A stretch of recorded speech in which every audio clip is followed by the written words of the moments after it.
बर्तमान करमा आम 6 number question question काଣା कहिছে देख 12टा मेन केते गोटे बिल्डिंग रो वाल बोले गोटे वाल के तैयारी करसन 18 डेज रे ठीक अच्छे तो 18टा मेन केते दिन कंप्लीट करि पारबे बा तैयारी करि पारबे बोली प्रश्न कहिছে तो 12 रु हमर 18 केंदा रहिছে देख पहला काଣା हिचे देख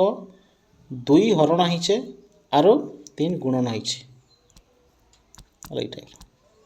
3 गुणन होइछे और 2 हरण होइछे से हेतु 18 होइछे जेंता 218 36 212 63 18 हला कि तो 3 बाय 2 गुणन करिछे यार के तो यार के काना करबा हमें ई संख्या रे काना करबा हमें ई जन अछि इथि करबा हमें 2 बाय 3 उल्टे दबा 2 बाय 3 हमें गुणन करम जेंता 318 हला 6 दुने 12